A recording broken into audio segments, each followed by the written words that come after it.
오늘 하나님께서 주시는 말씀은 스가랴 4장 1절에서 14절 말씀입니다. 스가랴 4장 1절에서 14절 말씀입니다.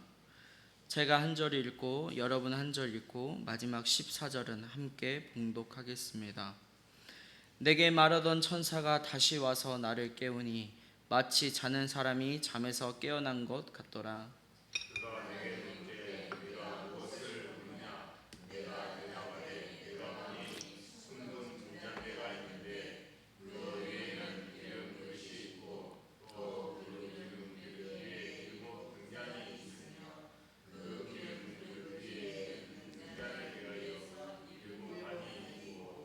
그 등잔대 곁에 두 감람나무가 있는데 하나는 그 기름 그릇 오른쪽에 있고 하나는 그 왼쪽에 있나이다 하고,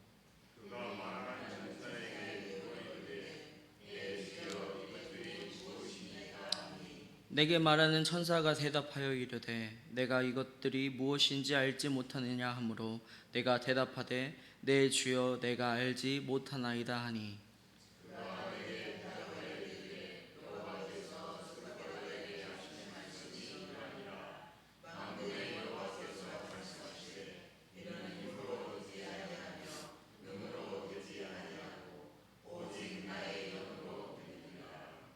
큰 산아 내가 무엇이냐, 내가 스룹바벨 앞에서 평지가 되리라. 그가 머릿돌을 내놓을 때에 무리가 외치기를 은총이 그에게 있을지어다 하리라 하였고,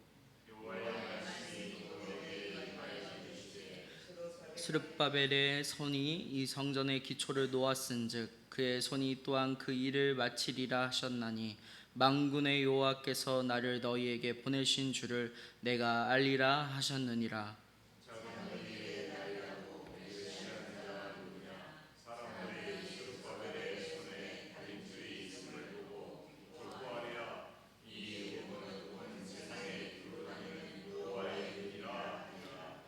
내가 그에게 물어 이르되 등잔대 좌우에 두 감람나무는 무슨 뜻이니까 하고,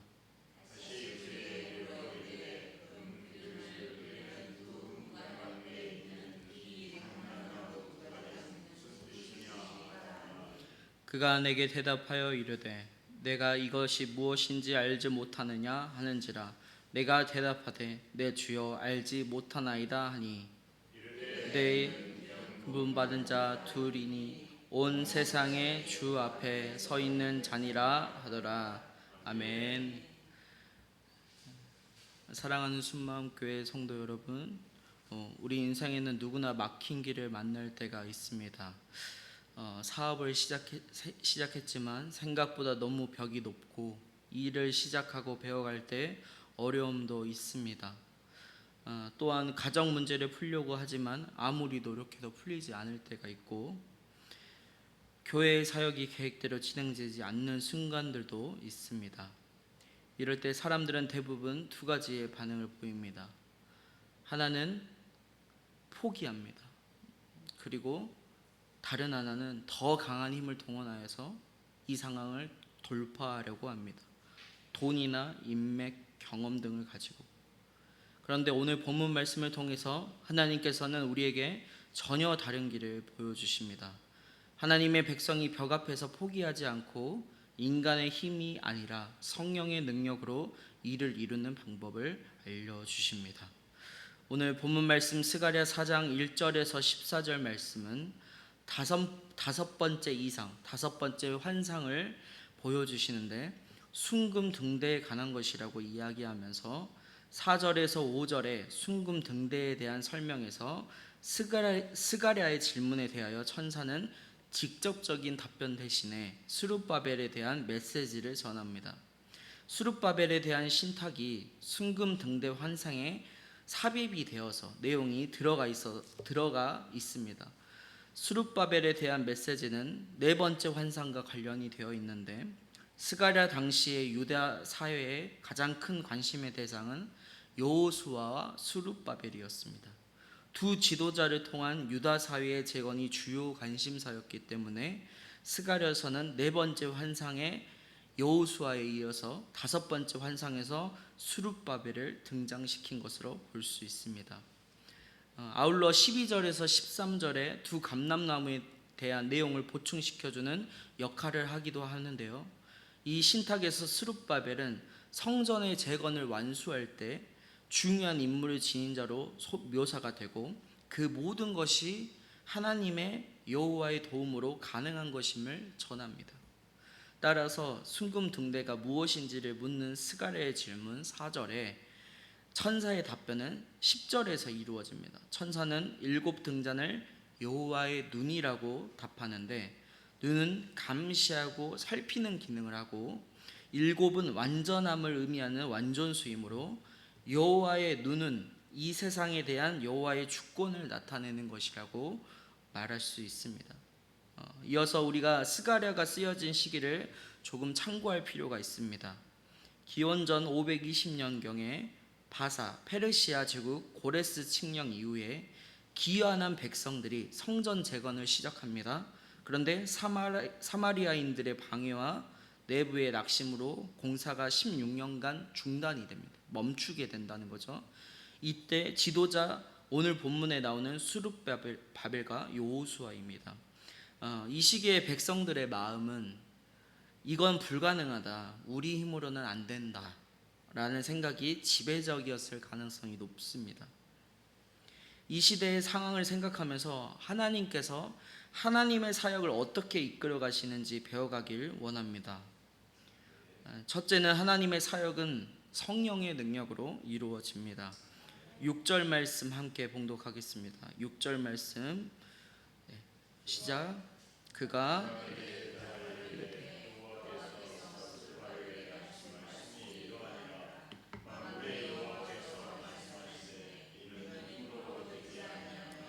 능력으로 되지 아니하고 오직 나의 영으로.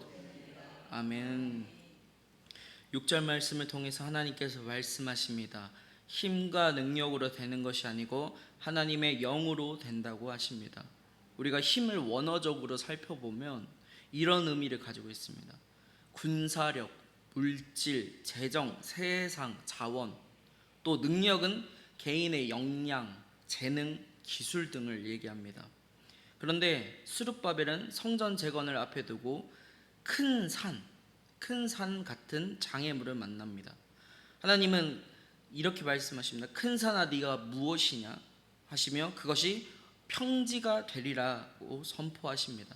여기서 큰 산은 외부의 방해, 또 재정의 부족, 내부의 분열 등 모든 장애, 모든 아픔, 모든 상처, 힘듦을 포괄합니다.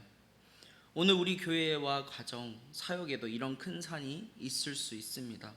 그러나 성령이 역사하시면 산이 평지가 됩니다. 고난도 이겨나갈 수 있습니다. 나의 사역과 가정 문제 해결의 출발점이 내 힘이 아니라 성령님을 의지해야 한다는 것을 우리는 꼭 기억해야 합니다. 둘째, 하나님의 사역은 작은 순종으로 시작을 합니다. 우리 9절부터 10절 함께 봉독하겠습니다. 스룹바벨의 손이 이 성전의 기초를 놓았은즉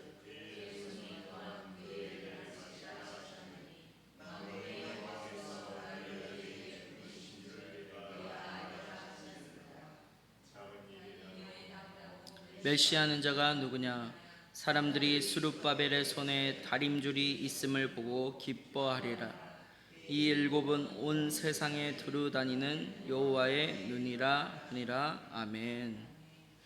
당시 유다 백성은 포로에서 귀환했지만 눈앞의 현실은 초라했습니다. 예루살렘은 무너진 채 성전은 폐허했고 인구도 줄어 있었습니다. 솔로몬 성전의 영광을 기억하는 이들에게 스룹바벨이 세우는 성전은 너무 초라하게 보였을 것입니다. 작은 일의 날이란 바로 이 초라한 시작을 가리키는 것입니다. 사람의 눈에는 미약하고 보잘것없이 보이지만 하나님은 그 시작을 멸시하지 않는다라고 말씀하십니다. 왜냐하면 하나님은 결과보다 과정 속에 이 스룹바벨의 순종을 보셨기 때문입니다.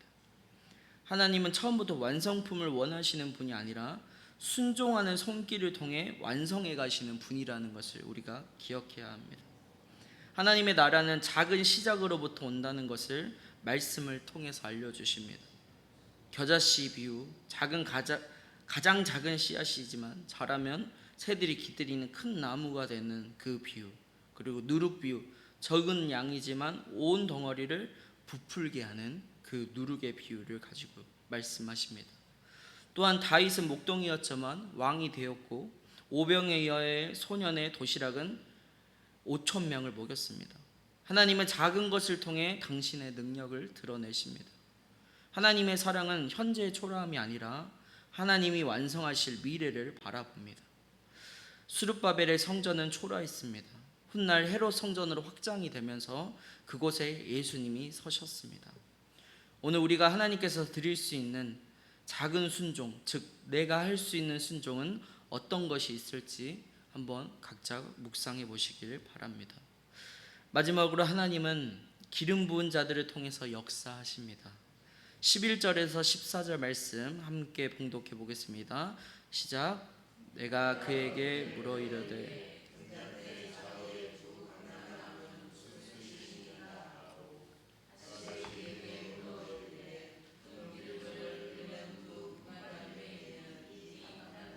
두 가지는 무슨 뜻이니까 하니 그가 내게 대답하여 이르되 내가 이것이 무엇인지 알지 못하느냐 하는지라 내가 대답하되 못하나이다 하니 이르되 이는 기름 부음 받은 자 둘이니 온 세상에 주 앞에 서 있는 자니라 하더라.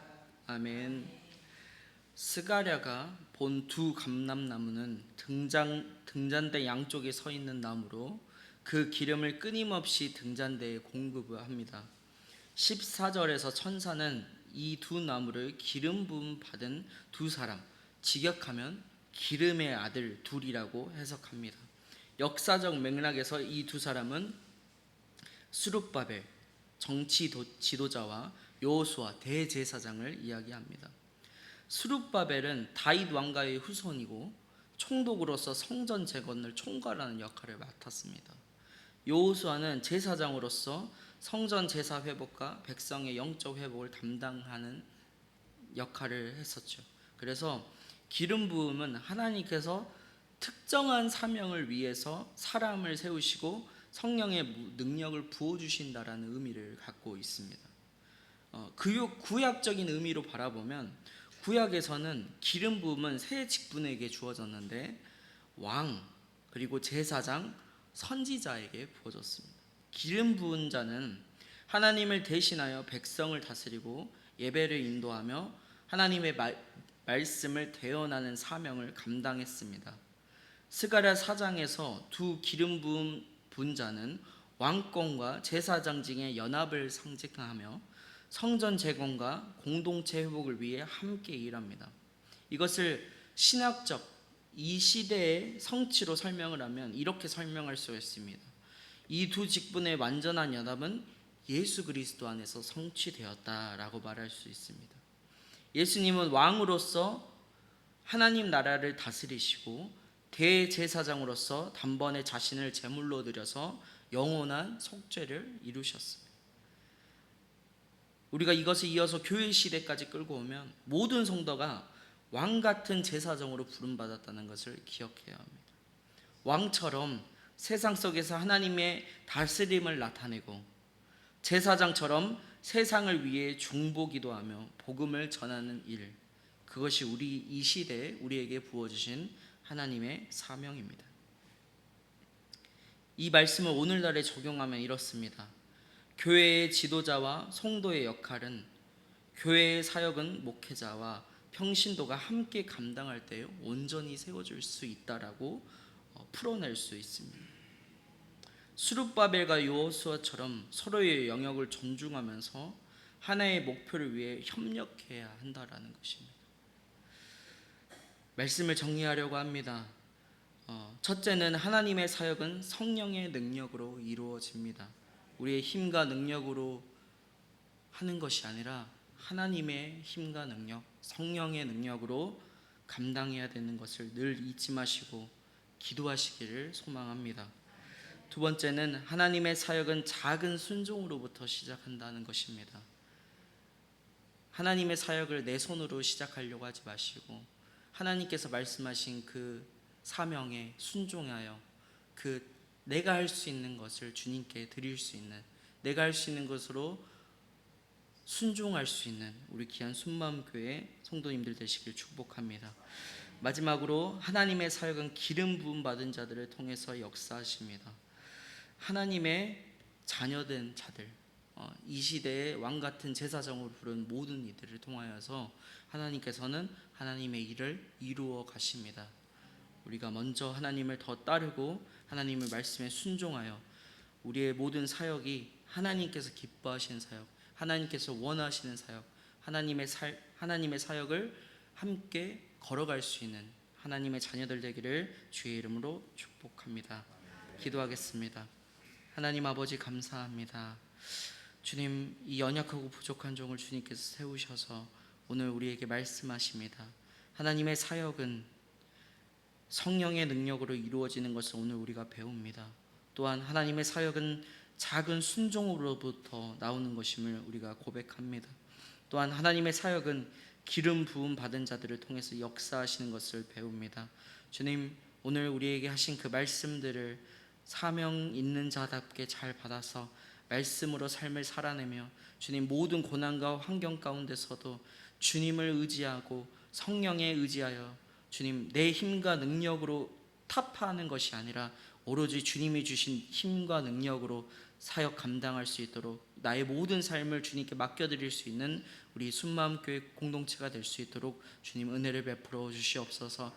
감사하며 걸어가신 예수 그리스도의 이름으로 기도드립니다. 아멘. 우리 주기도문으로 예배를 마치겠습니다. 하늘에 계신 우리 아버지, 아버지의 이름을 거룩하게 하시며 아버지의 나라가 오게 하시며 아버지의 뜻이 하늘에서와 같이 땅에서도 이루어지게 하소서. 오늘 우리에게 일용할 양식을 주시고 우리가 우리에게 잘못한 사람을 용서해 준 것 같이 우리의 죄를 용서하여 주시고 우리를 시험에 빠지지 않게 하시고 악에서 구하소서. 나라와 권능과 영광이 영원히 아버지의 것입니다. 아멘.